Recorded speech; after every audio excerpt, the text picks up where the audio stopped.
தமிழக அரசு குறிப்பா திமுக நீங்க எங்களுக்கு ஹிந்தி வேண்டான்னு சொல்றீங்க, ஹிந்தி திணிக்க கூடாதுன்னு சொல்றீங்க. அது சரி, நீங்க தமிழுக்கு நீங்க என்ன பண்ணீங்க? தமிழ் வச்சுதான் நீங்க ஆட்சிக்கு வந்தீங்க. மொழி போர் வச்சுதான் நீங்க ஆட்சிக்கு 67ல வந்தீங்க. 67ல இருந்து இண்டிங் வரைக்கும் நீங்க தமிழுக்கு என்ன பண்ணீங்க? நீங்க வரதுக்கு முன்பு தமிழ்நாட்டில் வெறும் 20 தனியார் பள்ளிக்கூடங்கள் தான் இருந்தது. இன்னைக்கு கிட்டத்தட்ட 55,000 தனியார் பள்ளிக்கூடங்களை கொண்டு வந்தது யாரு? நீங்க தான். நீங்க என்ன செஞ்சிருக்கணும்? அரசு பள்ளிக்கூடங்களுக்கு முக்கியத்துவம் கொடுத்திருக்கணும். அரசு பள்ளிக்கூடங்களுக்கு நிதி ஒதுக்கீடு செஞ்சிருக்கணும். அரசு பள்ளிக்கூடங்களை காப்பாற்றி இருக்கணும். கல்வி என்பது அரசு மக்களுக்கு இலவசமா தரமா கொடுக்க வேண்டியது அரசுடைய கடமை, ஃபண்டமெண்டல் டியூட்டி. ஆனா அதெல்லாம் விட்டுட்டு நீங்க கல்வியை வியாபாரமா ஆக்குனது யாரு? இந்த திராவிட கட்சிகள் தான், குறிப்பா திமுக தான். நீங்க கல்வியை வியாபாரமா ஆக்கிட்டு இன்னைக்கு நீங்க இந்தியை எதிர்க்கிறது எந்த வகையில் நியாயம்? அது இந்தியை திணிக்க கூடாது, கத்துக்கலாம். இந்தியோ மலையாளமோ கன்னடமோ பிரெஞ்சோ எதனா கத்துக்கலாம். ஆனா அவங்க மத்திய அரசு திணிக்கிறது தவறு. அதே வேளையில இவங்க தமிழுக்கு என்ன பண்ணீங்க? இப்ப தமிழுக்கு தமிழ் வழி கல்வின்னு ஒரு வழக்கு உச்சநீதிமன்றத்தில் 26 ஆண்டு காலமாக நிலுவையில் இருக்கிறது.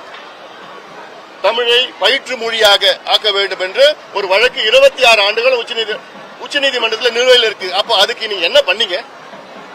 நீங்க இப்ப உச்சநீதிமன்றம் போனீங்களா? அந்த வழக்கு சீக்கிரம் முடிக்கிறதுக்கு ஏதாவது என்ன நடவடிக்கை எடுத்தீங்களா? நீங்க இல்ல. சரி, அட்லீஸ்ட் தமிழ் ஒரு பாடமா கத்துக்கணும்னு 2006ல தான் கலைஞர் ஆட்சி காலத்துல பாட்டாளி கட்சி வலியுறுத்தினால தான் சட்டம் கொண்டு வந்தீங்க. இன்னைக்கு அதுவும் உச்சநீதிமன்றத்தில் நிலுவையில் இருக்கு. இதை முடிக்கிறதுக்கு என்ன நடவடிக்கை நீங்க எடுத்தீங்க? ஆண்டுதோறும் அதை தள்ளி போட்டுட்டே போயிட்டு இருக்கிறாங்க. தமிழ்நாட்டில் மட்டும்தான், இந்தியாவில் தமிழ்நாட்டில் மட்டும்தான் தாய்மொழியை படிக்காம பட்டம் பெறுகின்ற ஒரு மாநிலம். இது கேவலம். கேரளாவில் மலையாளம் படிக்காம பட்டம் வாங்க முடியாது. கர்நாடகாவில் கன்னடம் படிக்காம பட்டம் வாங்க முடியாது. ஆந்திராவில் தெலுங்கு படிக்காம பட்டம் வாங்க முடியாது. ஆனா தமிழ்நாட்டில் தமிழ் படிக்காம பட்டம் வாங்கலாம், PhD படிக்கலாம். இது யாருடைய காரணம்? இது யார் காரணம்? இவங்க தமிழை பத்தி போலி நாடகம் ஆடிட்டு இருக்கிறாங்களே திமுக, இவங்க தான் காரணம். அதுக்கு நீங்க என்ன பண்ணீங்க தமிழுக்கு? இன்னொன்னு, நீங்க சொல்ற இருமொழி கொள்கையே தவறான கொள்கை. ஒரு மொழி கொள்கை தான். ஆனா அதை ஆங்கில மொழி, இணைப்பு மொழி, யதார்த்த மொழி, அது இணைப்பு மொழி உலகம் முழுவதும் பேசிட்டு இருக்கிறாங்க. அதனாலதான் அது. ஆனா கொள்கையா வச்சு கூடாது. அதனால இன்னொன்னு, தமிழ்நாட்டினுடைய மொத்தம் பட்ஜெட் எவ்வளவு? ஆண்டு பட்ஜெட் கிட்டத்தட்ட 4 லட்சம் கோடி ரூபாய்க்கு போடுறாங்க. கல்வித்துறைக்கு கிட்டத்தட்ட 45,000 ரூபாய்க்கு பட்ஜெட் போடுறீங்க. 45,000 கோடிக்கு பட்ஜெட் போடுறீங்க. 45,000 கோடியில மத்திய அரசு 2100 கோடி கொடுக்கலன்னா எனக்கு வேண்டான்னு சொல்லிட்டு போங்க. இதுனா பெரிய இழப்பு தமிழ்நாட்டுக்கு. அது உங்களுக்கு இந்த 2000 எங்களுக்கு கொள்கையை நாங்க ஏத்துக்க மாட்டோம், உங்களுடைய 2100 கோடி எங்களுக்கு வேண்டாம், நாங்களே எங்க பட்ஜெட்ல நாங்க கொண்டு வருவோம் சொல்லிட்டு போங்களேன். அதை விட்டுட்டு எதுக்கு அரசியல் பண்ணிட்டு இருக்கீங்க? 3வது மொழி போறான், 4வது மொழி போறான். நீங்க தமிழுக்கு என்ன பண்ணீங்க? இன்னைக்கு உலகத்துல பழமையான மொழி மெல்ல செத்துக்கிட்டு இருக்கு.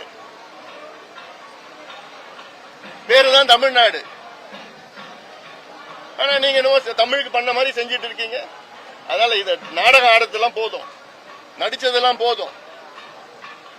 தமிழுக்கு குறைஞ்சது தமிழ் ஒரு பாடமா கொண்டு வரதுக்கு முயற்சி பண்ணுங்க. அது முயற்சி பண்ண முடியாதுன்னு விட்டுட்டு போங்க. நீங்க பேசாதீங்க, தமிழை பத்தி பேசாதீங்க, எதை பத்தியும் பேச வேண்டாம்.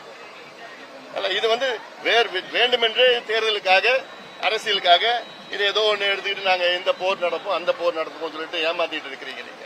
அதாவது என்னன்னா, இப்ப உங்க கையில கிடைச்சிடுச்சு. தமிழ்நாட்டில் பெண்களுக்கு பாதுகாப்பு கிடையாது. எங்க பார்த்தாலும் பெண்களுக்கு எதிரான பாலியல் வன்கொடுமை நடக்கிறது. கூட்டு பலாத்காரம் 6 பேர் 7 பேர் எல்லாம் சேர்ந்து அங்க கிருஷ்ணகிரியிலயும், திருப்பூர்லயும், ஈரோட்லயும், கோயம்புத்தூர்லயும், திருச்சியிலயும், சென்னையிலயும் எங்க போனாலும் இதெல்லாம் நடக்குது. இந்த கலாச்சாரம் என்ன கலாச்சாரம்? தமிழ்நாடு இதெல்லாம் வெக்கமா இருக்கு எங்களுக்குலாம். அது காரணம் என்ன தெரியல, கஞ்சாவும் மதுவும் தான் காரணம். முதலமைச்சர் தொலைக்காட்சியில போயிட்டு நீங்க மதுவை என்னது போதை பழக்கத்துக்கு ஆளாகாதீர்கள், அடிமையாகாதீர்கள், உங்க கையில் தான் கையெழுத்து இருக்குல்ல. கையெழுத்து போற அதிகாரம் உங்க கையில் தானே இருக்கு. கடையை மூடுங்க. அந்த அதிகாரம் உங்க காவல்துறை உங்க கையில் தானே இருக்கு. காவல்துறைக்கு தெரியாம யாராவது கஞ்சா விற்க முடியுமா? இப்ப கஞ்சா வாங்குறான் இல்ல, அவனுக்கு எப்படி தெரியுது அங்க கஞ்சா விற்கிறாங்கன்னு? அவனுக்கு தெரிஞ்சது காவல்துறை தெரியாதா என்ன? அதனால இதெல்லாம் நாடகம் நடிச்சிட்டு இருக்கு. மக்கள் பிரச்சனைகள் இதெல்லாம் இருக்கு. சாதி வாரி கணக்கெடுப்பு நடத்த சொன்னா எங்களுக்கு அதிகாரம் இல்லைன்னு சொல்றீங்க. என்ன அதிகாரம் இல்லை உங்களுக்கு? தெலுங்கானா மாநிலத்தில் அதிகாரம் இல்லையா என்ன? ரேவந்த் ரெட்டி முதலமைச்சர் அவருக்கு அதிகாரம் இல்லாமையா அங்க சாதி வாரி கணக்கெடுப்பு நடத்தி அங்க இடஒதுக்கீடு உயர்த்தி இருக்கிறாங்க. பீகார்ல நிதிஷ்குமார் முதலமைச்சருக்கு அதிகாரம் இல்லையா என்ன? இல்ல கர்நாடகால நடத்தி இருக்கிறாங்களே, ஆந்திரால நடத்திட்டு இருக்கிறாங்க, ஒரிசால நடத்திட்டு இருக்கிறாங்க, ராஜஸ்தான்ல ஜார்க்கண்ட் நடத்திட்டு இருக்காங்க. இவ்வளவு மாநிலங்களுக்கு அதிகாரம் இல்லாம நடத்திட்டு இருக்கிறாங்க. அதிகாரம் எங்களுக்கு அதாவது அதிகாரம் இருந்தும் அதிகாரம் இல்லை என்று சொல்பவர்கள் கோழைகள்.